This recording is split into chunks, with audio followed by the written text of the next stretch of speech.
and it was the story of Kepler and Galileo. Okay, so a guy called Kepler, Johannes Kepler, was charged with, he was a great mathematician, and he was charged with the task of trying to work out how the orbits of the planets went around, okay, so the story was, this is the Aristotelian way of seeing the heavens, was that the Earth was the centre of the universe and everything went around the Earth.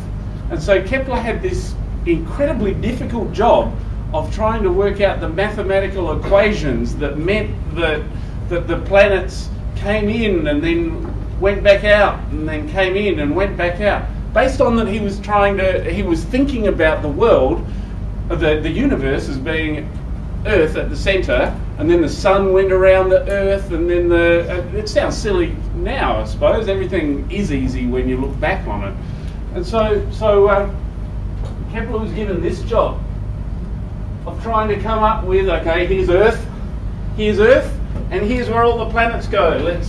I think this was just Mars actually, but this was the orbit of Mars. This is what they had observed, and Kepler was going, man, you're crazy. This just isn't making sense. Are we really looking at the right question? Are we really, you're trying to tell me to come up with a mathematical form for this, and this is just Mars. We've got another, 7 planets in the solar system that we've. Oh, yeah, he wouldn't have known about Pluto, which now isn't a planet anyway. But we've got another 6 planets in the system that you want me to come up with these equations for? Now, some guy. Who was the guy who looked through the telescope?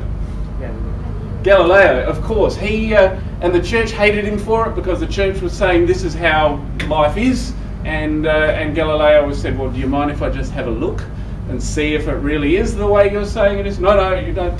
Anyway, so the two guys, and some of the letters, I only read it a couple of days ago, but some of the letters between Kepler and Galileo were, I can't believe these people that just won't even let me look through a telescope.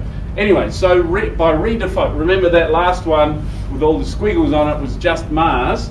By redefining the question with the sun there and Earth here or wherever it is, the whole set of equations became way more easy. You didn't have to come up with these non-linear equations where the planets came in and came out. And as researchers for business, it's the same thing. We're trying to lift the shades of the business's own bias, and we're trying to reduce their uncertainty, and we're trying to add value to their business. And they'll pay us really good money to do that. We'll get good jobs, and we'll get good consulting work, and we'll get all sorts of really good things if we can